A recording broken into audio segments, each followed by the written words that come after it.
soft and beautiful ang hair. Ang ganda. In a major way. Vaseline Naturals for the softest hair from Vaseline ever.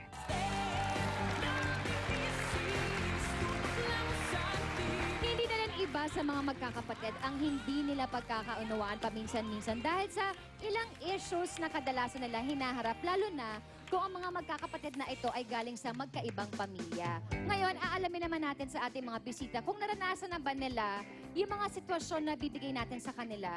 Kasi meron tayong parang konting gimmick, tatay, di ba? Explain naman natin, tatay. Explain natin yung konting gimmick natin for our guests. Okay, may magkapatid sa audience na may hawak na payong. Okay. Simple lang, pipili kayo kung anong kulay ng payong, pero dun sa payong na yun, merong katanungan tungkol sa kapatid ninyo. Tapos, sasagutin nyo lang. Ay, Payong kapatid. Red. Red. Ano yan? Ayan. Parental attention. Paano dinidivide ng daddy ninyo ang attention nyo for each other? Nung nandito si Daddy before nag-States sila, there would be times talaga na dadalawin niya ako. Siguro na magkasama din dinadalaw sila. din ako. Siguro mga once a week dati, ganun. Nung lumalaki ako, di ba?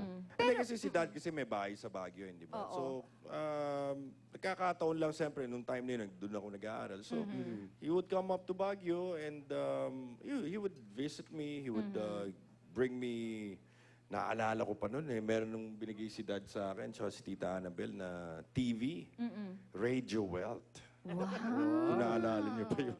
Alam niyo ba yun? Hindi ko alam yung Black and video. white yun, pula. Max, choose a color. Blue. Or Stevie. Topic natin ay favoritism. Sino sa tingin ninyo ang favorite ng daddy ninyo? Thing about dad is kasi tinatrato niya kami differently. Ang In galing other na. words, parang wala rin. Oo. Yes, So, ang oo. galing ng dad mo, diba? To think na, syempre, iba pa rin kapag parehong girls or parehong boys, diba? Ang hirap na hindi nila ma-feel na parang, ay, bakit parang mas favorite mo siya Hindi kaysa talaga sa akin? kasi yung sa ugali namin, Oo.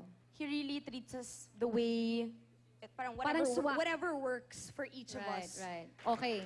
Vandolph, pili ng Payong. payong. Yellow pa yun, nakadikit pink. Ay, ayan. Jealousy.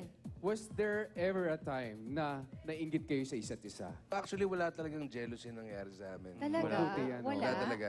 Maski alin dun, wala.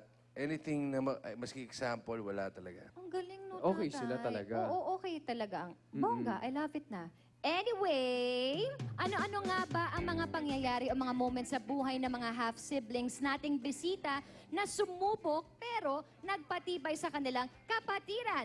Yan at iba pang mga sorpresa sa pagbabalik na Love ni Mister! Love ni Risis! Pinaka first na sampa ko sa stage.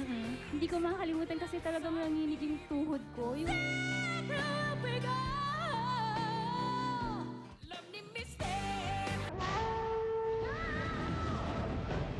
Lakas ng alon, zero visibility. Kailangan namin hintayin humupa. Halos 3 days kami hindi kumain. Alam ko kasi, meron na artista kami.